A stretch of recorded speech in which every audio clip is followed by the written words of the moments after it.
right. Good afternoon or morning, depending on where you are. We got some East Coast and West Coast people with us today. Thanks for joining us for Driving Success. I apologize if you can hear the thunder outside, but we're getting a cold front blowing through. So if you hear some rumbling, that's what that's what it is. It's Today not we're just going. lunchtime. No, it's not just lunchtime. I did eat before this. I try to be prepared so I can focus on our amazing topic today. So I do have Leann here with me. We're going to talk about checking the box versus meeting the requirement and really dive into automation versus AI. And touch on some specific areas in the transportation industry where there may be some interpretations that, okay, I'm doing this step, so it's gonna work in an audit, but are we actually doing what the FMCSA is wanting of us?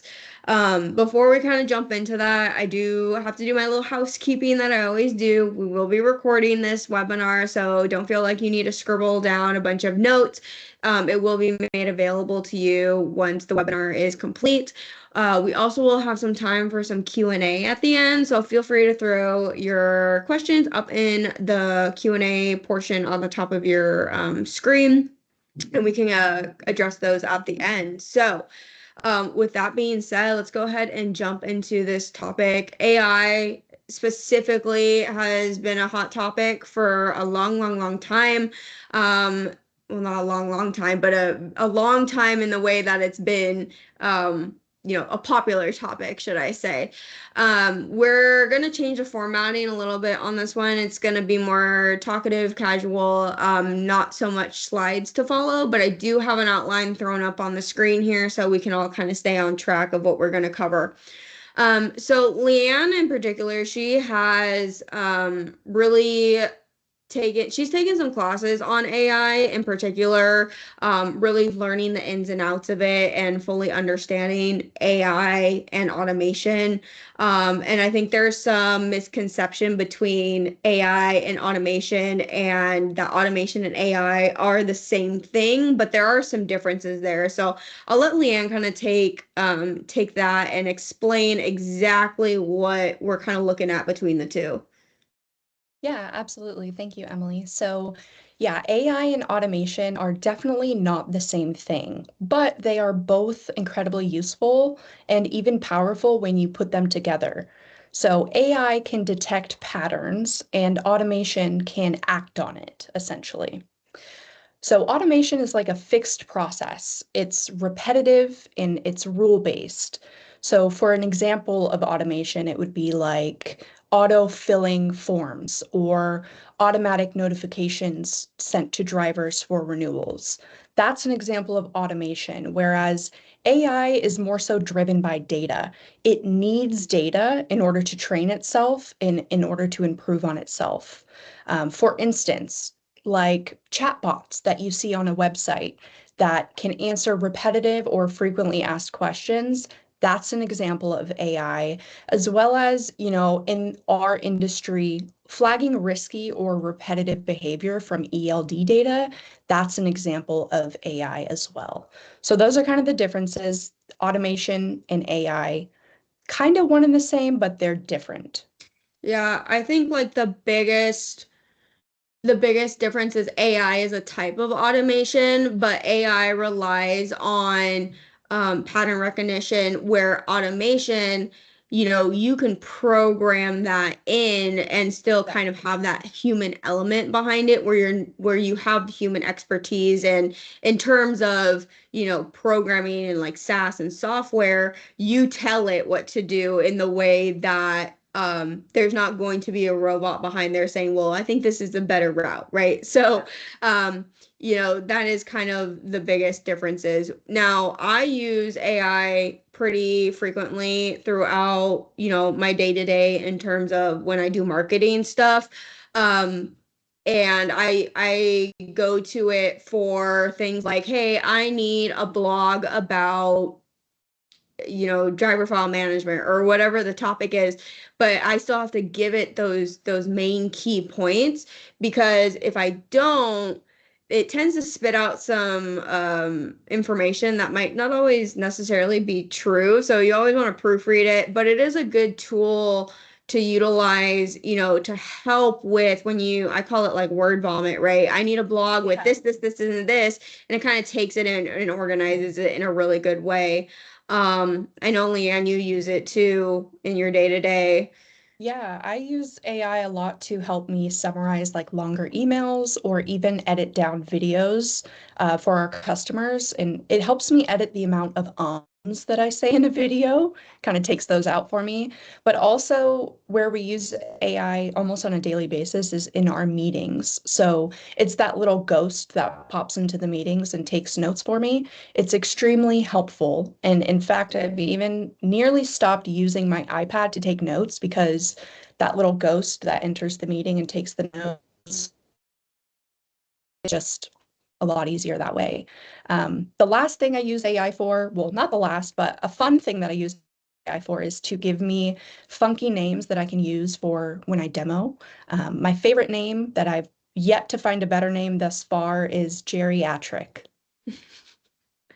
You So know, lots of when I was ways. putting in like demo drivers, I used to try to do like football players. I don't know why. It was just the time of the year where it was football, Yeah. and I started running out of I started running out of ideas, and I had to start Googling stuff, and I'm like, this is just taking way too long. I just, there's a better tool out there that I can Yeah. use to add some flavor to our demos, right?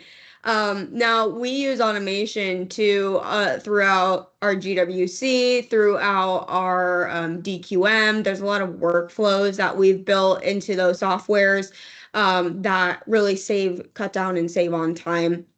Now, there are some areas, specifically in the trucking industry, transportation industry, where AI and automation really shine. Where do you kind of see that, Leann, in your day to day, especially working more customer facing and getting feedback? What are those areas of like automation that you get positive feedback on? Yeah, absolutely. So since we've already kind of discussed the differences between AI and automation, I guess let's start with automation in our industry. So in transportation, although this industry has been a little bit slower to adopt the technology than other industries, we use automation to streamline repetitive tasks and save time. So think about the pre-built workflows that automatically send renewal reminders directly to the drivers so that, you or somebody else from your team doesn't have to poke them. Integrations are another example of automation. It helps to streamline manual processes and saves a lot of time. But now AI is a little bit of a different story. So, unlike automation, which follows those set rules, AI learns from patterns and recognizes those patterns and then makes predictions based on them. So, one of the common uses of AI today in trucking is in cameras.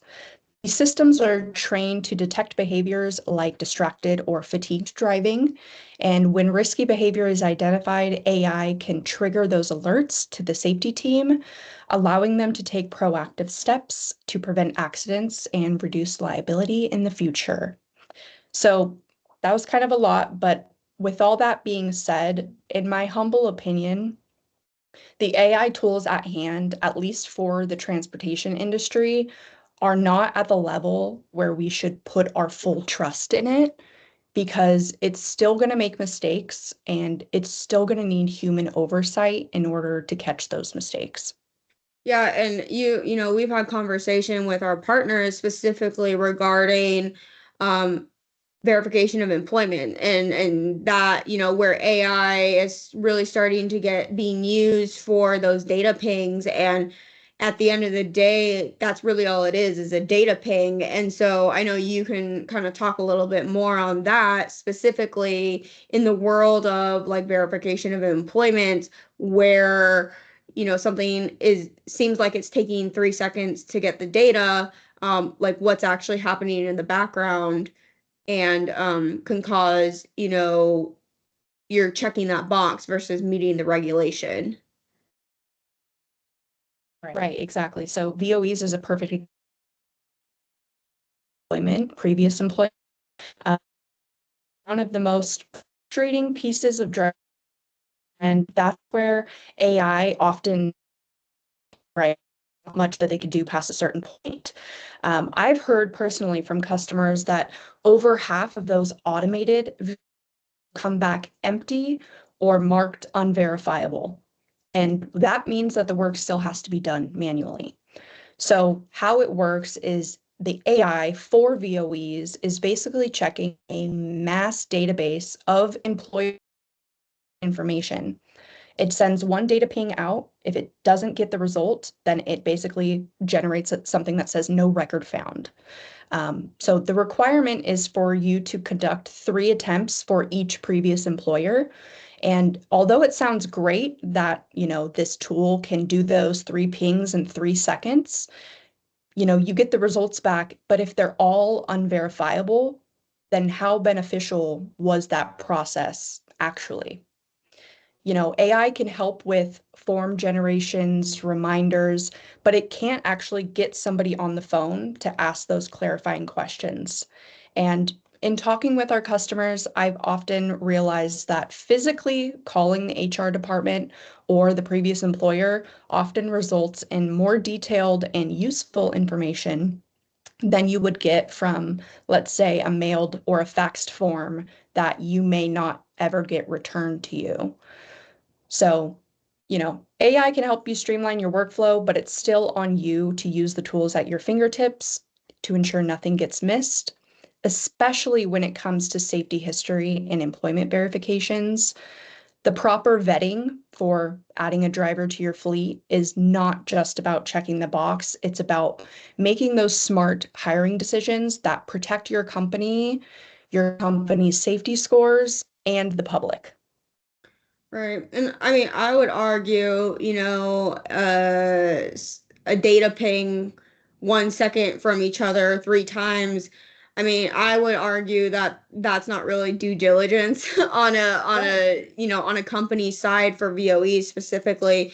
You're supposed to show that after 3 attempts, if you don't have any data, that outreach was truly, you were truly trying to get the data in the best way that you can. And, whether you have an auditor who agrees to that or doesn't, or, I would leave that there's some room for interpretation there. And that really goes into also just this whole idea that we talked about how the industry is a little behind on technology, just in general. We're kind of one of the last industries to really adopt AI, or we don't really have much that has AI in it. We're the last to adopt it. We're the last to really adopt software. A lot of companies are still manually handling things on Excel and Outlook and shared drives and paper. They have filing cabinets locked away. And so it's really it's an interesting industry that I don't think has had to have the conversation of AI and automation quite yet. And in terms of, do you have a software that goes through and you have AI built in that checks your PDF documents for you? I mean, there's stuff out there where you can OCR and take the data and, read it. But is that really sufficient in the way of meeting that requirement that your documents have to be reviewed by, a safety expert essentially, or a safety individual? So I think it's going to be interesting in the future of what is compliance versus convenience, and don't allow convenience to move away from the ultimate goal, which is safety and compliance. There's a lot of talk right now around AI specifically doing with like recruiting and hiring and onboarding, not just in the transportation world, but also just with general hiring practices where a lot of resumes were getting thrown into an AI system. It was reading the application and it was rejecting these candidates that ultimately were the best option for the job, but because AI determined that they weren't fit, they were getting rejected, and it was causing a whole lot of issues. So we've touched on it a little bit prior, in the webinar before, but AI is going to make mistakes, right? And when did we draw that line of like, I throw something in ChatGPT and then that's the answer, right? It kind of was like there's this no due diligence that's happening on what's getting spit out from like ChatGPT in particular, is all true and almighty, and we don't have to go dig it really any further and deeper into what it's giving us. So I think there's a little bit of people jumped too early into the pool before it was fully warmed up kind of situation, and now they're like, hold on.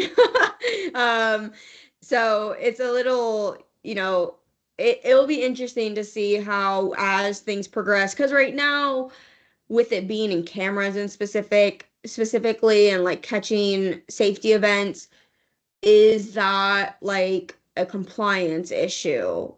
No, not really. It's more just so a review, situation. Cameras aren't a mandated entity yet, like an ELD or anything like that. So um, it'll be very interesting to see what happens as we move forward and as AI definitely becomes more prevalent and just technology in general becomes more prevalent in this space, where the FMCSA will need to step in to make some regulations of saying, no, you cannot have AI built into a driver file management platform that completely looks at all your documents and you don't even have to look at it anymore, right? That it catches it, monitors it fully for you, and it's no longer all of that detail of looking at their employment history and checking VOEs and all that stuff.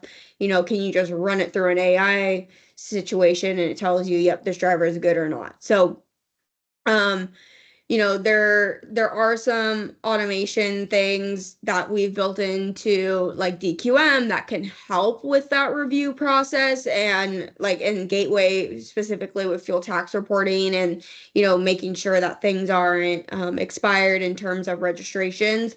But it still needs a human eye. It still needs a little bit of expertise to look at it and look at the data that is being taken, this pool of data that's being taken and automated for you for analytics. But it still takes a little bit of review. So, any kind of thoughts on that, where you see AI in the future? Yeah, I mean, I like how you said that if, things progress in the future, how is that going to look? Because in Title 49, there is a section that says every document that goes into a driver file has to be reviewed by a human, So it's interesting that you said that because it made my brain think about like, where it goes in the future. Are they going to have to go back and change all these regulations to make Right. AI technology kind of work in that space? I don't know. We're going to have to see. Yeah. But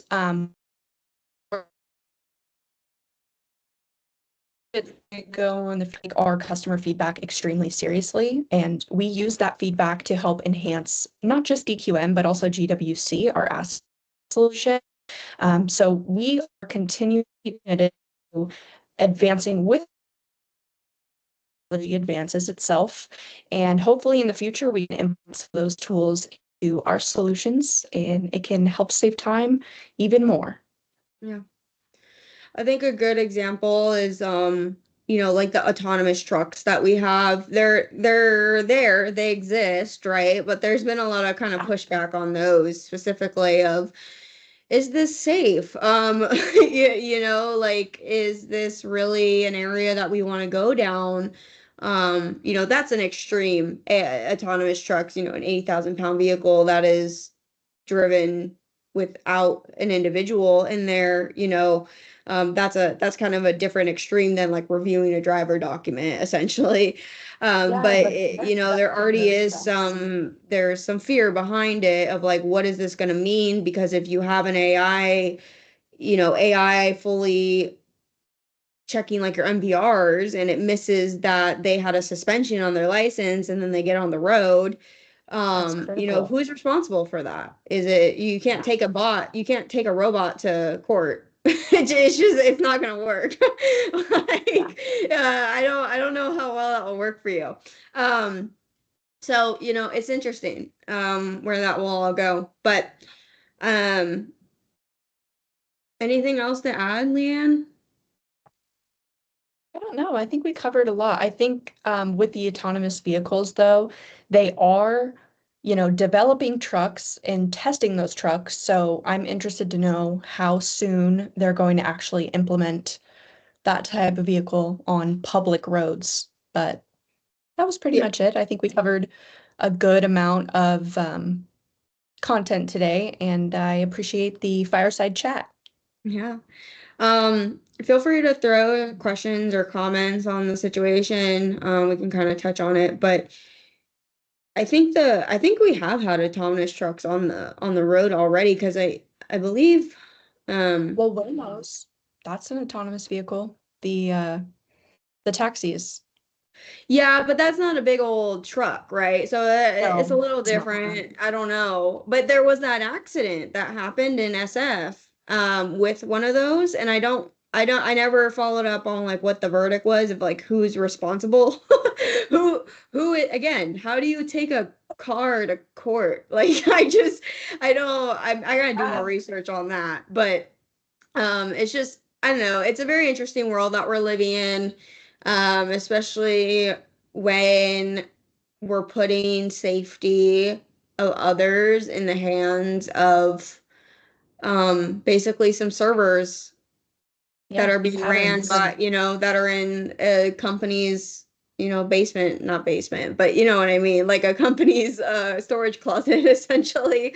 Yeah. It's interesting, but awesome. Well, thanks so much for joining us. This was a really cool topic. It's something a little different than what we normally touch on, but like I said, this will be recorded, so we'll go ahead and send it out to everyone who signed up and attended. It will also be available on our LinkedIn and our website, so feel free to find us on there.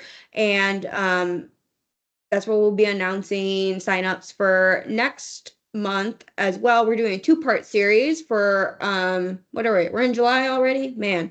August and September, we're doing two-part series, stop, drop, and roll tape to talk about cameras and accident reconstruction. So super excited to have some guests from Zergo and Extract with us for the next 2 months to talk about a cool topic. Accident reconstruction in general is really cool, and how they can take that data. Again, that's kind of another, I don't know if they use AI. I haven't gone too deep into the research on that, but it's interesting that they can take that data and do some, forensics on it and be like, Yeah. yep, this is what happened. So, cool topic to bring. I don't think a lot of people know that that stuff exists. So I love doing these webinars because it brings new tools and new solutions to the people that might not know that they exist. So, but thanks again, everyone. Stay safe, stay compliant, and keep driving success.